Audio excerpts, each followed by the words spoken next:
Good. Okay, so now we're full screen, and hopefully you can see me and also see the slide. So welcome to an introduction to theory and the conceptual framework, and it's sponsored by the Dissertation Coach.com. So first I have here the contents. I have 2 slides that cover the contents. Basically, it's 4 parts, our presentation. I'm going to begin with theory. I find that understanding theory helps us understand the conceptual framework, which is exactly why the title reads the way that it does. We need to understand theory, and perhaps, hopefully, what will come out of this first section is a better understanding of why theory is required in dissertation research, and how and where to find it as well. The second section is really when I drill down a little bit into the 2 main types of research, quantitative and qualitative, and notice that I'm really shy, even though I would imagine most of you are probably social scientists in some way, and many of us are, but the truth is that theory is important to all types of dissertation research, if it's hard sciences or social science or virtually any other type of science. So I try to keep it fairly generic in case some of you are engineers or biologists, because this is equally relevant. Then the third section is the conceptual framework, and it looks like I left a word out, but at any rate, there's 2 parts to that. Research-centered definitions of the conceptual framework and researcher-centered focused definitions of the conceptual framework, which we will get to in a moment. And then the final section is where I go through chapter by chapter in a rather abbreviated way to talk about how this conceptual framework informs, shapes your entire dissertation. And on some level, the answer is the same from all chapters, but I will try to bring it into focus, and to give some examples and to show how it might actually change or shape your conceptual framework, how it might change or shape what it is that you do with each chapter. And finally, we have a brief question and answer. Okay, so let's start with a definition of theory.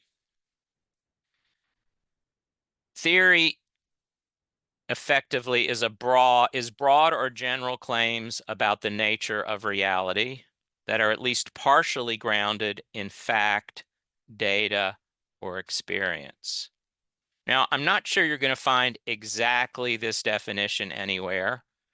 Again, my intention here is to provide definitions that could be as true for social science, for a postmodern study, feminist study in social science, as it would be for a microbiologist who is siphoning out proteins or something like that, right?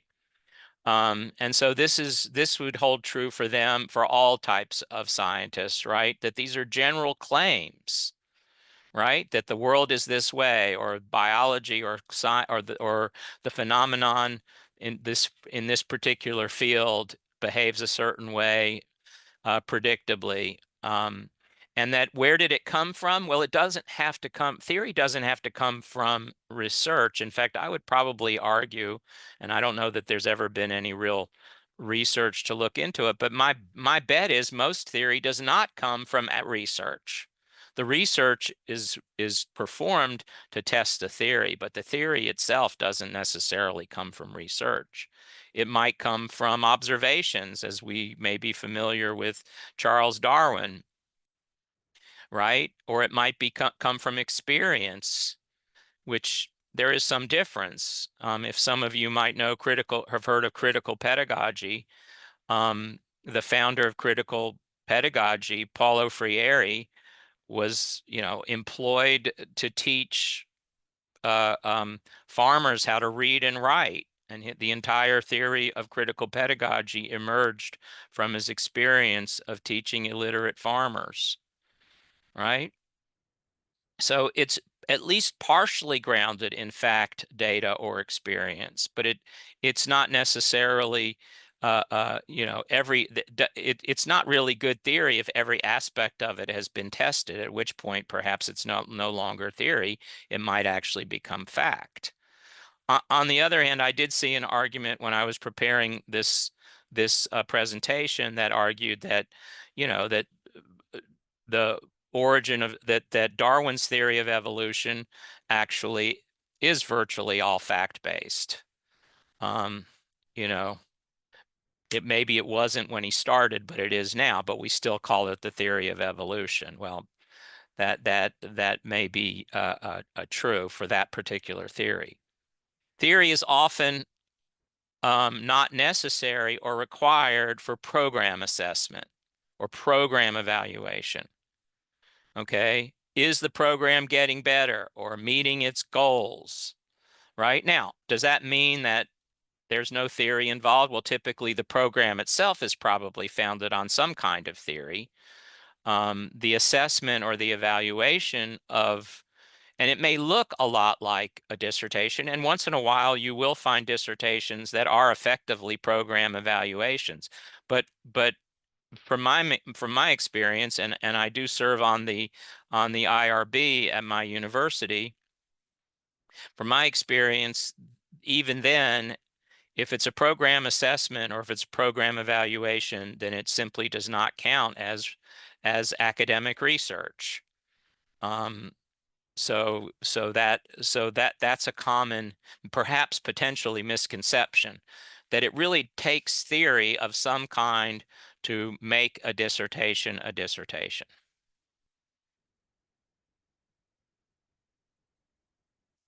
Okay, so this is a little tongue-in-cheek slide here. What does theory depend on in all dissertation research? What does it depend on? Well, no matter how you slice it, you are still at the center. No matter how much effort you put into detaching yourself from your work in the name of objectivity, you are still at the center of the research process. You can't escape yourself, right?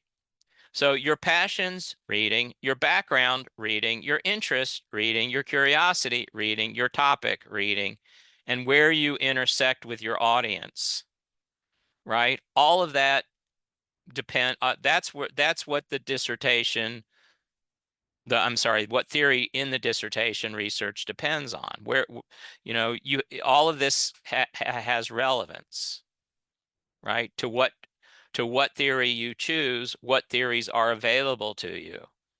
And I put reading in there partly tongue in cheek because a lot of times the most successful students are the students who read the most. That readers, in my experience, readers tend to sail more easily through the process because they just read and read and read and read.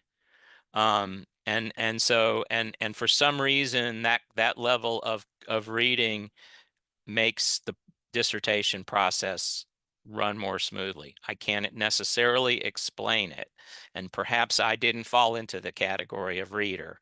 So I'm speaking mostly from my experience as advisor, not as my experience as student. At that time, I liked to think of myself as a reader, but I don't think I really was. So, and let's talk a minute about your audience, your community of practice, right? Who is it that is literally involved in your decision making, who surrounds and shapes and forms and frames your decision making? Well, your program does, and that includes, of course, your coursework. What's taught in your courses, your faculty of your coursework, what their interests are, what their research is, might be different from the coursework.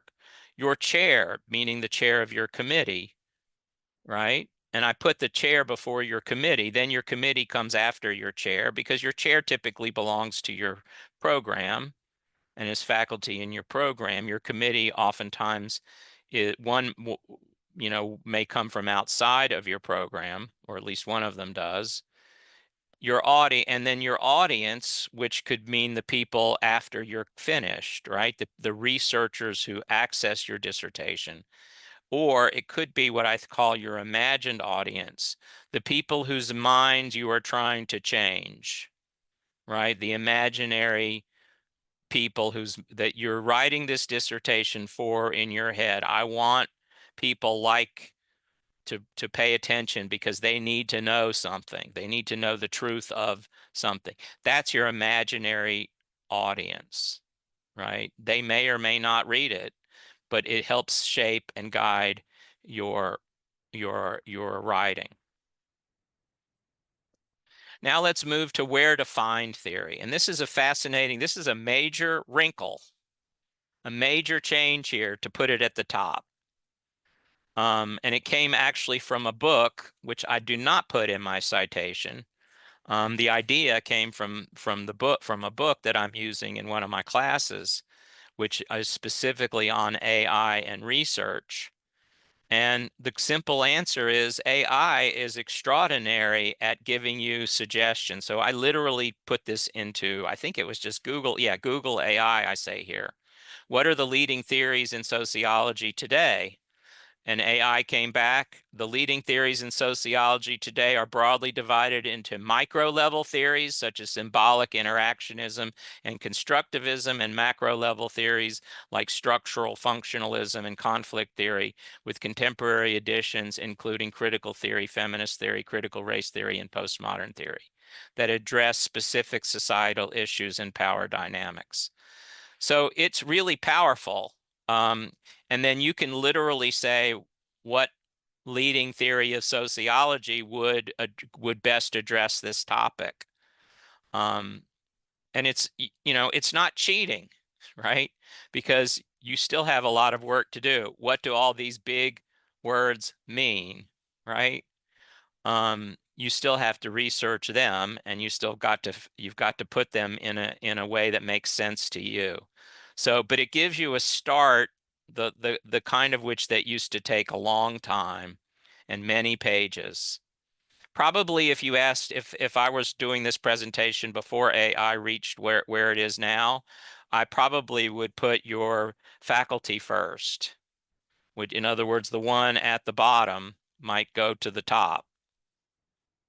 Other ways to find theory: books and articles. There are actually books and articles out there specifically for you who's in search of a theory in mind. And these are two. I happen to use the Practical Guide to Theoretical Frameworks for Social Science Research by Bingham, Mitchell, and Carey in one of my classes, and it's very well done. And it also, what I like about it is that it goes outside of social science. Well, not outside. I should say it this way. It goes outside of education. It draws on many social sciences from it for its theory. So, for instance, it talks about psychology as a social science, and it provides you with great ideas for theory. This one I found online, a very simple. I think it was a full text PDF from 2008 called Modern Sociological Theory, and it just goes through systematically a lot of the ones that are mentioned above in the AI. With a little more explanation. Another place to find theory is your coursework. And these are two courses, one of which I teach and one of which my colleague teaches. The family, this is roughly its title. It's a special interest course on critical theories. So my working title is The Family of Critical Theories, a Historical Overview. So I go through from the beginning of critical theory all the way up through the different forms of crits, right? The lat crits and the different other forms of crits that are breaking off of critical race theory in my course. And then the other one is just focused on a single theory by a colleague of mine called organizational theory. I've had some delightful interactions with librarians if they understand what you're looking for, I found sometimes that you have to say, I'm looking for philosophical approach. That, like, sometimes the language you have to translate. Sometimes if you say you're looking for sociological theory, they might not know where to point you. But you might have to explore, experiment with wording. But once they know what they're looking for, they can be amazingly helpful. And this may be the most important. Maybe it's not the first. Maybe it is the first. But I do mean it in sincerely. Conversations with faculty about their favorite theories and their authors, especially your dissertation committee chairperson. And I put favorite in there because asking them what they think is the best theory may or may not get what you want. Okay, it's far better to keep it casual and say, okay, just tell me what's your favorite theory. Who's your favorite theorist? Right? What is it that really turns you on as a researcher, right? That's what I wanted to hear anyway. Like telling me what they think is the best for my study. Well, but what I wanted to get excited, I wanted to feel motivated to read and explore. So I went and talked to faculty, and I encourage everyone to talk to. I had a student who did that, he was full time, very rare in education. He was a full-time student, and he literally went around the entire from office to office talking to faculty about their favorite theories. Oh, by the way, you might not get it in a course either. That's another reason to ask it in that way. Okay, now let's drill down a little bit and look at theory in a quantitative research. And I begin this for a very clear and simple reason. First of all, it is sort of considered the still in terms of sort of hierarchy. It's sort of at the top. Quantitative seems to still be the preferred form of research. So that's one reason why I'm beginning with quantitative. Another reason is that the language is kind of universal. Everyone should know, probably does know what a variable and a hypothesis is, right? So that's another reason. And so those are two of the reasons why I'm beginning here with quant, and talking in terms of talking about theory. And it's sort of very much like pieces of a puzzle. When you look at them from a point of view of theory. So variables, and I have a source here, characteristics of the sample that are examined, this is the definition of variables, measured, described, and interpreted. Variables are so called because they can vary in value from subject to subject in the study, meaning person to person or participant to participant. Okay, so characteristics. So a variable are basically things that change or can change from person to person, right? That's what a variable is. And of course, from math, we understand what a variable is, that they use a letter to represent numbers that have not yet been determined. So it could be any number that could fill in for a particular variable. In quantitative research, the researcher must define the variables, justify the use of the variables, explain, and all of these can overlap with each other, explain their anticipated relationship, and this is the key, based on or extrapolated from your chosen theory. So if you think of theory as being a big circle, then your variable is going to be sort of a dot or a small circle in the big circle of your theory. And then and then this is very important, and I really stress this with my quant students, is that you must be prepared to explain data that does not conform to the theory.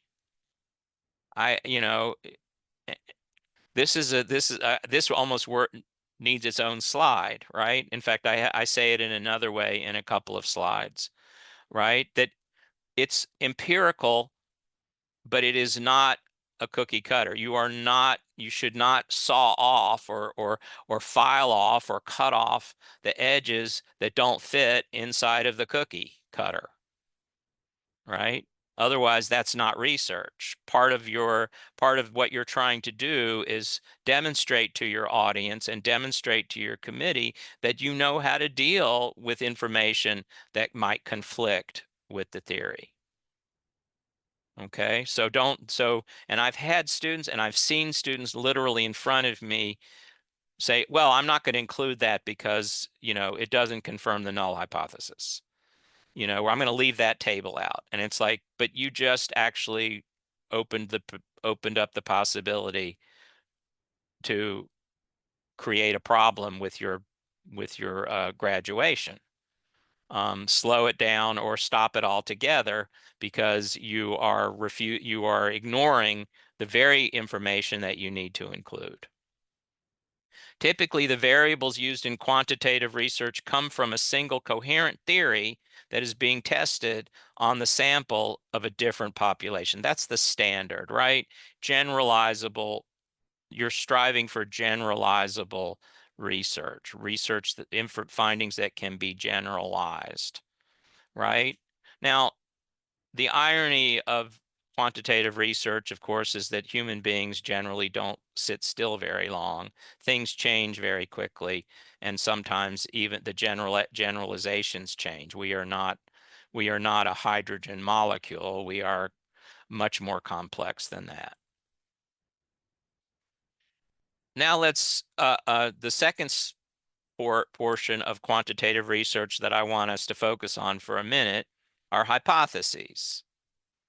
Okay, hypotheses are the testable set of claims, right? Usually focused on an aspect of the theory. It comes from that somewhere, right? Hypotheses connect with the theory on one hand and with the variables on the other. So the hypotheses are kind of the bridge or the landmass that with theory on one side and one island and variables on the other.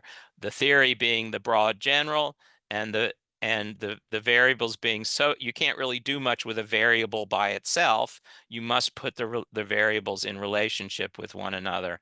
And that's the third point bullet. Theory plus hypotheses equals the anticipated relationship between the variables. The chapter 4 are the select results from the tests of the hypotheses.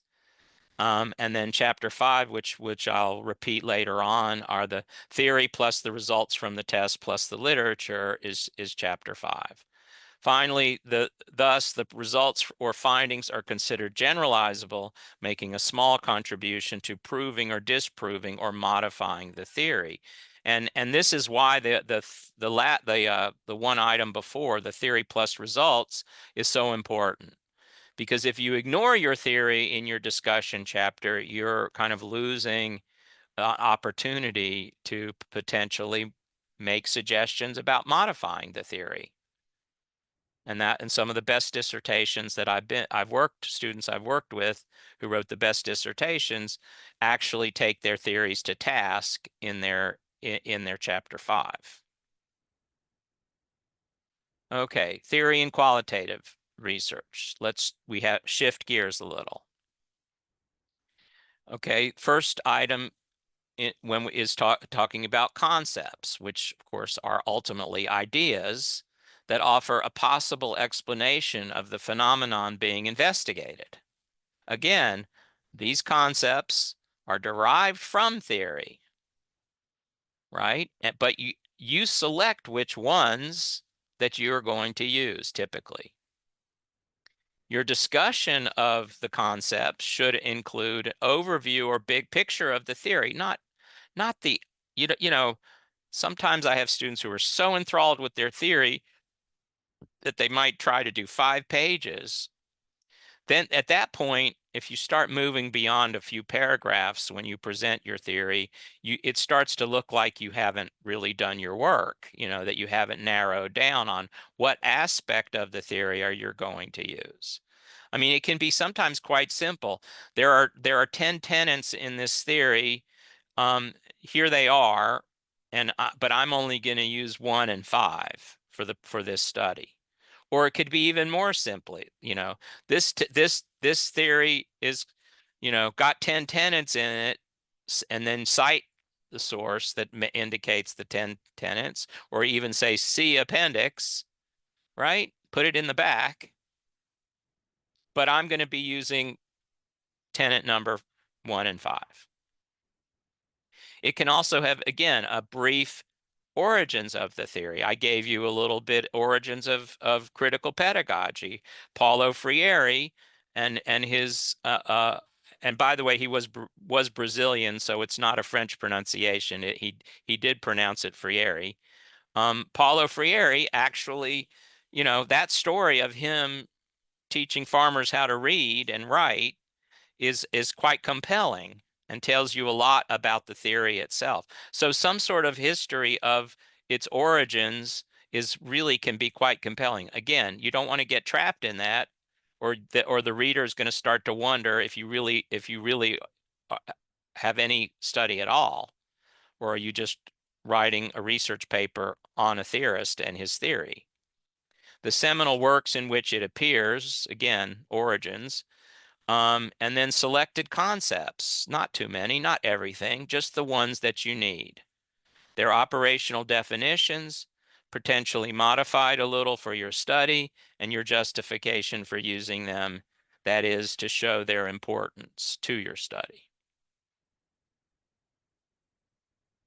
So now we move to the analogous portion of qualitative research, analogous to the hypotheses. There are no hypotheses in qualitative research, but it is essential that you identify their relationships of your concepts, right? And one of the key differences perhaps, because your quantitative hypotheses are based on what is and is not possible with your statistical procedures, right? You get to decide the relationship between these concepts. So one person might say that I'm using feminism as a foundation, as the basis of my research, and another one might say feminism is part of my research, but I don't know, critical race theory is the foundation of my study. So what you put at the foundation, what you put at the base, what you consider to be the big picture theory, the big theory, and what you consider to be the narrow and the specifics depends on your study, depends on your interest, and it might change and flip-flop as you proceed through, and does often change as you proceed through your research. That's not an uncommon thing, especially in qualitative research. It's okay. It's not a sign of weakness if you have to change the order, or even add concepts to your theory. I might even argue that it's a strength, because what you're really doing is you're saying, hey, my data, there's some discrepancy here. My data is really important, but it's not really explained by my existing theories. So I need to look into finding a theory that helps explain what it is that I think is so important.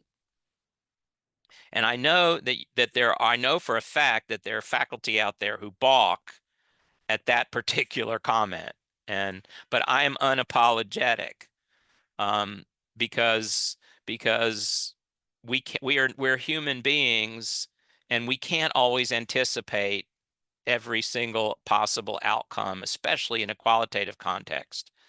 I know that I've heard some faculty say things like, "Well, change your chapter 5." Right? Bring this all, point out the fact that you got data that didn't fit in your existing theory, and bring your new theory or your added theory into your chapter 5. And that isn't a way to handle it. But my preference is to create what I call a dialogue, or what I think of as a dialogue between your chapters, right? So if chapter 4, if you start to find data in chapter 4 that doesn't fit with your framework, that's in your theoretical framework or your conceptual framework, that's in chapter 1 or sometimes in chapter 2, then you create a dialogue between them and you say, well, wait, this isn't being covered, but I know it's important. So you go back and you adjust your chapter accordingly, your framework accordingly. Warning: concepts should be broad enough and relationships should be loose enough to make room for discovery. This is also true in quantitative. It's like saying, well, I only, if my correlations aren't demonstrated, then I don't want to include the data, right? That's the same principle there. Be vigilant. Always avoid suggesting that you already know what you're going to find, right? And then this is also important. All dissertations should be empirical and at least partially inductive, right? And it's called abduction. It actually has a word in which which basically you part of the deduction is the theory part and the induction is the research part. So you put the two together and you create abduction. You have to create a situation in your proposal or in your first 3 chapters that creates room for discovery. And here's a simple example. I had a student come in who said, I want to study microaggressions in a classroom. And I said, well, that's a great idea. I think microaggressions do need to be studied. I said, but how do you know they're there? How are you going to know the microaggressions are even in the classroom? Like, how are you going to find out? Are you going to put a note on in your IRB announcement, your brochure or your flyer? I mean, that wanted teachers who commit microaggressions in the classroom for study. Well, how many teachers are going to admit to doing that? What kind of sample are you going to get? So over time, and it didn't happen instantly, but over time, he gradually came to realize that he had to create, that he couldn't go in knowing what he wanted to find. Basically, his bias, right? His bias behind the whole study is, I know they're out there, they're bad, and I want to find the bad guy. Well, that is actually a way to not do well. That is a way to create serious flaws, you might say, in your research, because you've begun knowing what it is that you want to find, and you're eliminating only the data that doesn't conform.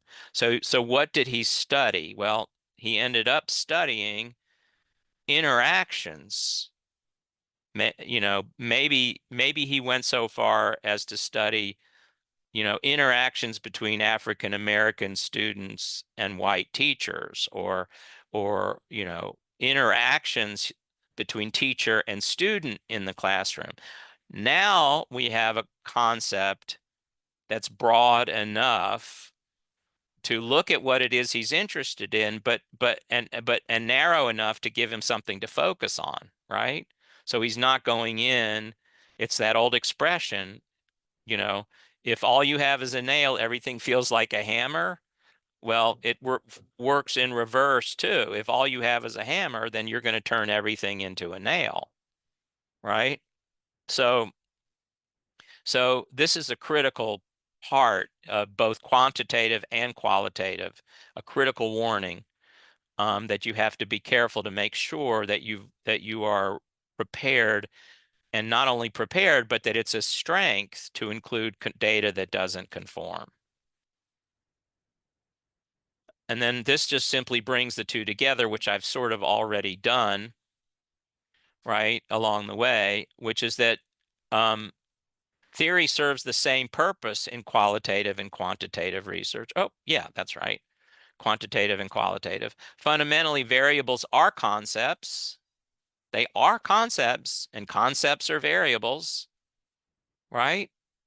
They're ideas, right? They're different words for the same thing, but they're the same thing. So understanding, that helps you realize that there really isn't that much difference. See another thing, and maybe another hidden agenda, not so hidden aspect of this agenda here in this presentation, is to show you that quantitative and qualitative distinctions are somewhat really, you know, basically not that there isn't it's not as big of a gap as you think there is. It's how it's basically the type of data, and that's pretty much its only difference. One is not better than the other. One is not, generalizable, as I said, when you're talking about human beings, is always limited anyway, because human beings always change. So generalizability isn't really of that much value. So what's really going on? Well, it's a different language, right? A different way to approach the concepts, right? To look at the relationship between them and calculate and develop a statistical formulae to measure that. In quantitative research, theory, prior research, instruments, statistical procedures, and or the research questions, which I'm not going to talk about too much today, limit or set the relationship between the variables. One of my favorite examples that I've heard more than once from different researchers is that we often come at um, quantitative research the wrong way, right? If you really want things to fit together nicely, you take a questionnaire and you ask, what kinds of research questions can I ask? So it seems a little backwards with this questionnaire, with this survey. Okay, so you begin with the survey and you go backwards to the research questions. What questions can I ask? What procedures can I use on this particular survey, right? What kinds of answers can I get, right? Those are all, a little bit opposite from the way most of us function. We get these great ideas for research, and then we want to go out and find a survey to match. That's not a bad way to go. But then once you find the survey, then check, is it really going to answer the questions that I want to ask, right?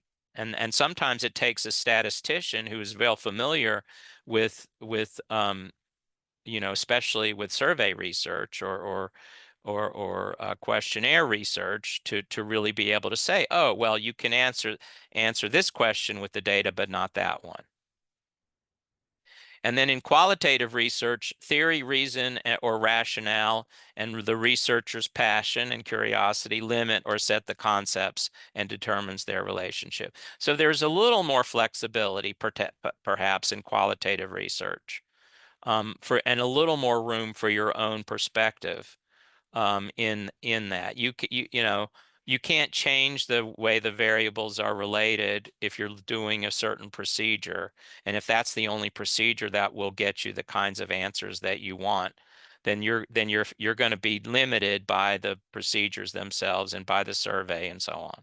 Here you have a little more flexibility to put one theory in front of the other, or to make this one more important and make this one secondary, and so on.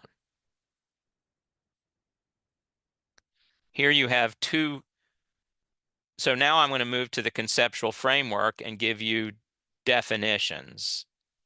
And this gets a little complicated, but I tried to tie them back to the theory in accordance with the original purpose of this presentation. So there are two types of conceptual frameworks when it comes to research focused, right? Meaning something that you are looking at, right? There's the clear glass or single color glass analogy, right? When a conceptual framework consists of variables, concepts or variables taken from a single theory, right? So we have a definition of conceptual framework that the same words, conceptual framework, can refer to a single theory. Okay, that you're taking these ideas from a single theory, and typically that's most common. A single theory is most common in quantitative research. Not always, Once in a while, a student will say, well, I'm going to use feminist theory, and that's all I need for my study, and that's fine, but you have to be specific. What aspects of feminist theory are you talking about? What concepts? Because feminism is vast, right? And the word by itself doesn't carry very much meaning in terms of research, right? Is it because you're a woman? Is it because you're studying women? Is it because, or are you, or does the gender or sex of your participants not even matter at all? That it's more about the content, the questions that you ask. You see why feminism doesn't tell us anything, right? You've got to identify the concepts at work from feminism. Okay, moving to the stained glass definition, the stained glass analogy, the church window, right? That's what I mean by stained glass, right? Concepts or variables that are pieced together, typically from a family of related theories. So another analogy that one of my students introduced to me and that I absolutely loved and never forgot is the umbrella. That the clear glass analogy, or the single color umbrella. So you have a red umbrella. Everything in your dissertation, all your theory is a single theory. It's a single color. And then you have a multicolor umbrella where each panel is its own comes from a different school of thought or a different theory. So you have a few concepts from feminism, you have a few concepts for critical race theory, you have a few concepts from, I don't know, structuralism from sociology, or imposter theory, which I think it tends to come from psychology. You see, you can borrow concepts to form your conceptual framework, or you can borrow them all from the same theory.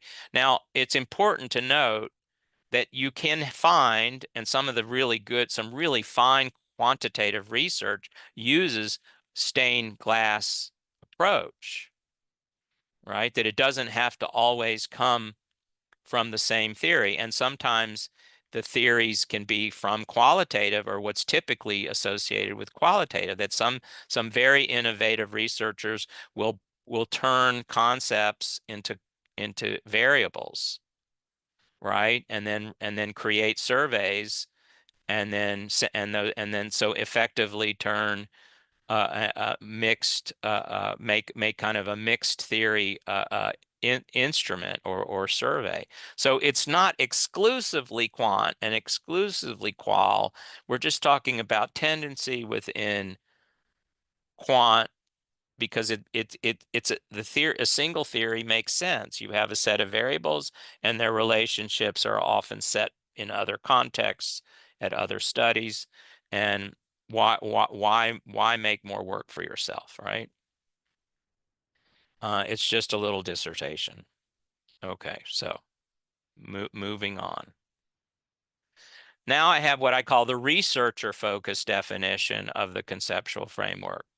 And this comes from a very postmodern idea that my colleague taught me, where, the premise is that, and I've already alluded to this earlier, all research is me search. Well, in a sense, that's really true, right? You can't escape yourself, right? Your interests are your interests. You are focusing on what you're focusing on because you are the one who has the experience and the interest focusing on it, that led you to focus on it. So if it's true that all research is me search, and everything that you're doing is going to be connected to your way of thinking, seeing, and experiencing the world, and you can't really escape it because wherever you go, there you are, then your conceptual framework is me, you, plus the theory. And that's your conceptual framework. So you includes your perspective, your experience. You includes all the stuff you read, right? You includes the courses that you took, because not everyone who was in your class experienced your courses the same way. So me search all research is research. It's your at the center of it. Your values ultimately set what you're looking at. So when you find a theorist that you resonate with or that you want to use, you find theory that you like that seems to fit what it is that you then this is now the big or the macro definition of the conceptual framework.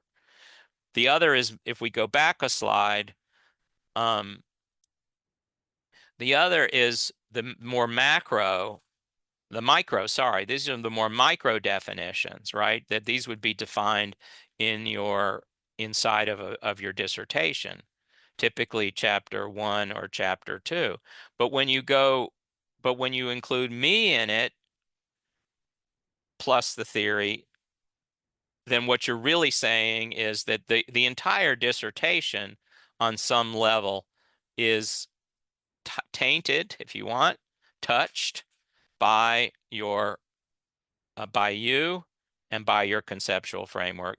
It is your conceptual framework. And so you can recognize that and be proud of it instead of spending a lot of effort to try to distance yourself and make you act like an objective scientist who has no values, because that just simply is never the case. No matter how objective the research is, you're still doing the research. You're deciding what to research. So my neighbor actually is a perfect example of this. He's a microbiologist, and he's studying um, uh, um, uh, respiratory disease, TB. Well, where did that come from? Well, my neighbor happens to be from Nepal, and I believe he literally watched someone die in front of him as a young boy of tuberculosis. So it is that a value? You better believe it's a value, right? Is that a driving, does that make him less of a scientist because it's connected to his experience and because it's connected to what must have been a pretty scary one at that? No, I don't think so. It makes him human. It makes it doesn't take away either way. It doesn't take away from his skill as a researcher, nor does it take away, his passion for doing the research and where it comes from, right? They can both coexist, contrary to the way many of us are taught, in which we sort of are taught that this objectivity is essential. You can't escape who you are. And so he is objective, he is effective, he is doing his due diligence as a microbiologist and a researcher, but he is also human. He's also motivated for human reasons, and he cares, and at the root of his rather relentless schedule, because he can't leave his lab go for more than a day at a time. Because of the I think animals that live there, and that he uses in his research, the dedication has to come from somewhere. It's not just this objective, detached, emotion-free person. So now let's move to the final section of my presentation here, which is the dissertation itself and the conceptual framework, and how the theory and conceptual framework inform or shape your your writing or the chapter by chapter of your dissertation. And of course, this is based on a 5-chapter dissertation. And in case you all may have dissertations that aren't 5 chapters, or traditions that don't use a 5-chapter, then you have to, but that doesn't mean these pieces aren't there. It just means they're arranged differently. So you just, maybe have to do a little adaptation. So the first place where you really should see your theory and your concepts, and notice here I'm using them interchangeably, which is actually why I call it frameworks or framework. right? It doesn't matter, theory or conceptual, theoretical or conceptual, they are interchangeable in a lot of cases, right? I've seen a trend, theoretical framework to refer to the single theory and conceptual framework to refer to the patchwork or the stained glass, the single color glass, the stained glass. I've seen some dissertations that use conceptual framework for both. I've seen some dissertations that use theoretical framework for both. That's why I just call it framework. It's fundamentally element of a theory, pieces of a theory that form the framework of your study, concepts from your theory, right? Variables ultimately that have its origins in theory. Okay, so your purpose statement, your research questions should grow out of your framework, and your framework should grow out of your purpose statement, right? And I find this really, students really get it when I put it in this way. What does grow out? Well, grow out is abstract. What is not what is not abstract? Borrow wording, right? If you're going to all this trouble to write a framework, your research questions should borrow terminology, should reflect your framework, right? Why do it? If you're just gonna, you really need. Now, does that mean if you have like a broad question? One of my favorite questions is, I'm looking at, so my going back to my student who looked at interactions between teachers and students. Maybe his research question was, what's going on in the classroom, in this classroom? All right, now that doesn't necessarily borrow from his framework, but the next that's his what there's called a grand tour question. But then there's sub questions, and then in his sub questions so maybe in his sub questions does he include the term microaggression? Maybe microaggression then becomes his concept that he is investigating, or at least trying to determine if it's present, and where does it come from, what are they like, and so on, right? But he also has to be prepared for the possibility that he's going to go home empty-handed and not see microaggressions. So there you have it, right? That's trying to create. So then what can he learn from the interactions about the fact that he studied however many months or weeks a classroom and never saw microaggression. See, that's the same thing as the null hypothesis, right? You have to be prepared for the possibility, and you have to create a frame that's big enough to create data that might or might not fit.